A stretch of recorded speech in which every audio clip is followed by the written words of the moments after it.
నమస్తే.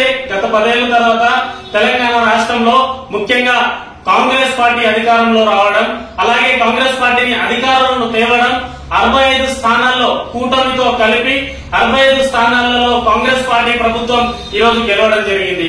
ముఖ్యంగా 65 స్థానాలలో 45 పైగా నియోజకవర్గాలు లంబాడి సామాజికం ఎక్కడైతే కీలకంగా వ్యవహరిస్తుందో, ఎక్కడైతే 50,000 నుండి 1,50,000 వరకు ఓటు బ్యాంక్ కలిగినటువంటి నియోజకవర్గాల్లో మాత్రమే కాంగ్రెస్ పార్టీ గెలిచిందని డిసెంబర్ 3 ఎలక్షన్ల తర్వాత పదే ప్రతి ఒక్క సమావేశంలో మేము చెప్తా వస్తున్నాం. ఇటీవల కాలంలో మేము ఏఐసిసి కార్యాలయం ముందు మేము అన్ని సంఘాల తరఫున ఆ 3 రోజులు 4 రోజుల పాటు అక్కడ నిరసన దీక్ష చేశాము. అక్కడ కేసీ వేణుగోపాల్ గారిని, మల్లికార్జున్ ఖర్గే గారిని, అలాగే దీపాదాస్ మున్షి గారిని, అలాగే మా ఇతర సంఘాల నాయకులు రాహుల్ గాంధీ గారిని అందరినీ కలిసి ఇదే విషయాన్ని చాలా స్పష్టంగా చెప్పాం.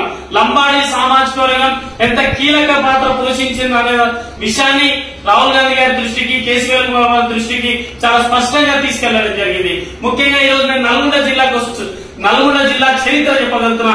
ఈ రోజు నల్గొండ జిల్లాలో, ముఖ్యంగా ఉమ్మడి నల్గొండ జిల్లాలో 12 నియోజకవర్గాలు ఉంటే అందులో 11 నియోజకవర్గాలు ఈ రోజు కాంగ్రెస్ పార్టీ గెలిచింది. 11 నియోజకవర్గాలు గెలిస్తే అందులో 12 నియోజకవర్గాల్లో 3 నియోజకవర్గాలు రిజర్వేషన్ పక్కన పెడితే 7 నియోజకవర్గాలు ఈ రోజు రెడ్ల పాలన నడుస్తుంది.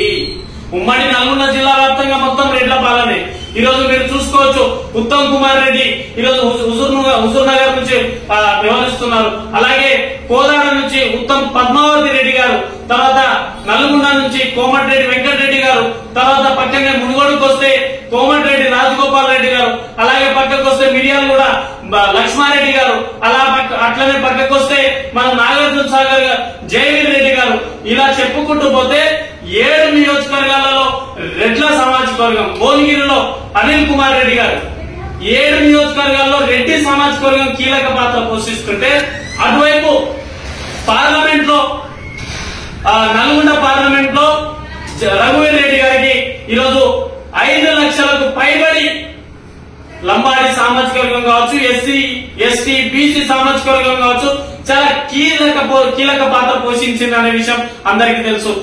యావత్ భారతదేశంలోనే నల్గొండ నియోజకవర్గంలో 5 లక్షలకు పైబడి ఈరోజు రఘువీర్ రెడ్డి గారికి మెజార్టీ ఇచ్చారంటే ఈ ఎస్సీ ఎస్టీ బీసీ సమాజం వర్గాలు. కానీ ఈ రోజు ఇంకో పక్కనే వస్తే భువనగిరి పార్లమెంట్ చామల కిరణ్ కుమార్ రెడ్డి గారు కూడా అక్కడ కీలక పాత్ర పోషించి అక్కడ రెడ్డి సామాజిక వర్గాన్ని గెలిపించడం జరిగింది. అలాగే నల్గొండ జిల్లాకు వస్తే ఎమ్మెల్సీ లెజిస్లేటివ్ కౌన్సిల్ చైర్మన్ గారు కూడా ఈరోజు గుత్తా సుఖేందర్ రెడ్డి గారు కాంగ్రెస్ లో చేరాలనే తెలుసు మనందరికీ. అలాగే వారి తనయుడు గుత్తా అమిత్ రెడ్డి గారు కూడా ఈరోజు నల్గొండ జిల్లాలో చాలా కీలక పాత్ర పోషిస్తున్నారు.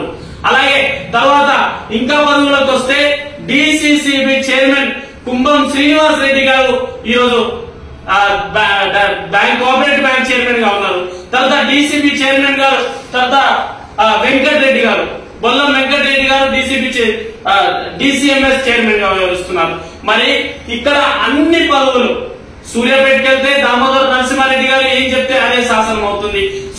తర్వాత హుజూర్ నగర్, తర్వాత కోదాడ అటువైపు నుంచి వెళ్తే ఉత్తమ్ కుమార్ రెడ్డి గారు, పద్మావతి రెడ్డి గారు ఏం చెప్తే అదే శాసనం అవుతుంది. మరి నల్గొండ జిల్లా, మునుగోడు, దేవరకొండ ఇలాంటి నియోజకవర్గాలకు వస్తే కోమటిరెడ్డి వెంకటరెడ్డి గారు, రాజగోపాల్ రెడ్డి గారు ఏం చెప్తే అదే శాసనం అవుతుంది. తర్వాత దేవరకొండ, నాగార్జున సాగర్ ఇలా ఈ నియోజకవర్గాలకు వస్తే జానారెడ్డి గారు, గౌరవనీయులు జానారెడ్డి గారు ఏం చెప్తే అదే శిలా శాసనం అవుతుంది. కానీ ఇక్కడ జెండాలు మోసేది మాత్రం ఒక లంబాడి సామాజిక వర్గం, ఒక ఎస్సీ సామాజిక వర్గం, ఒక బీసీ సామాజిక వర్గం. కానీ వీళ్ళకి పదవులు ఎన్నడొస్తాయి? అందుకే మేము పదే ప్రశ్నిస్తున్నాం. ఈ రోజు కార్పొరేషన్ పదవులలో చూస్తే టూరిజం కార్పొరేషన్ చైర్మన్ గా పటేల్ రమేష్ రెడ్డి గారిని ఈ రోజు మీరు అవకాశం కల్పించారు.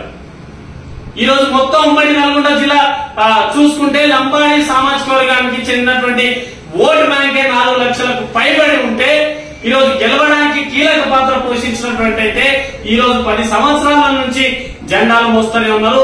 పార్టీ అధికారంలో వచ్చిన తర్వాత కూడా జెండాలు మోయడమే ఈ ఎస్సీ ఎస్టీ బీసీ సామాజిక వర్గాలది. ఇంకెన్ని రోజులకి నల్గొండ నియోజకవర్గం, ఉమ్మడి నల్గొండ జిల్లాలో ఉన్నటువంటి లంబాడి సామాజిక వర్గానికి న్యాయం జరిగేది ఇప్పుడు. ఈరోజు ఒక డిసిసి చైర్మన్ ఉన్నారు శంకర్ నాయక్ గారు. కేవలం పార్టీ కార్యక్రమాలు ఎప్పుడైతే ఉంటుందో అప్పుడు జెండాలు మోయాలి, తర్వాత యూజ్ అండ్ త్రోగా డిసిసి శంకర్ నాయక్ ని పక్కన పడిసే సందర్భం చాలా చూసాం. రేపు జరగబోయేటువంటి జెడ్పీ ఎలక్షన్ లో కూడా జెడ్పీ చైర్మన్ గా ఒక రెడ్డి సామాజిక వర్గానికి తెచ్చి పెడతారు అక్కడ. అలాగే మున్సిపల్ చైర్మన్ లో రెడ్లే వస్తారు. మరి ఓట్లేమో మనవి, భోగమేమో రెడ్ల సామాజిక వర్గానికి. ఇది నిజంగా రాహుల్ గాంధీ గారు కోరుకున్నటువంటి సామాజిక న్యాయమేనా? రాహుల్ గాంధీ ఒకవైపు ఉదయపూర్ డిక్లరేషన్ ని ప్రకటిస్తే నల్గొండ జిల్లాలో 1 ఫ్యామిలీ 1 టికెట్ కాకుండా 1 ఫ్యామిలీ 2 టికెట్స్, 1 ఫ్యామిలీ 3 టికెట్స్. ఇంకెన్నాళ్ళు, ఇంకెన్ని రోజులు? అందుకే నల్గొండ జిల్లా నుంచి మంత్రి పదవి కేటాయించమని అడుగుతా ఉన్నాం. నేను చాలా స్పష్టంగా కేసీ వేణుగోపాల్ గారికి, అలాగే దీపాదాస్ మునిషి గారికి, అలాగే మల్లికార్జున్ ఖర్గే గారికి చాలా స్పష్టంగా తెలియజేయడం జరిగింది. నల్గొండ జిల్లా చరిత్ర ఇగో ఇది. నల్గొండ జిల్లాలో కేవలం జెండాలు మోయడానికే వెనుకబడినటువంటి తరగతులు మాత్రమే జెండాలు మోస్తున్నారు. కానీ అగ్రకులాల నాయకులు పదవులు అనుభవిస్తున్నారు. గత కొన్నేళ్లుగా జరుగుతుంది ఈ సంస్కృతి. ఒకవైపు ఇదే కాంగ్రెస్ నాయకులు టిఆర్ఎస్ కుటుంబ పాలన, ఈ పాలన అనే నైతిక హక్కు మీకు లేదు. టిఆర్ఎస్ ని అనే నైతిక హక్కు మీకు లేదు. కాబట్టి ఇప్పటికైనా నల్గొండ జిల్లా ఎస్సీ, ఎస్టీ, బీసీ నాయకులకు న్యాయం చేయాలని చెప్పేసి కోరుతున్నాం.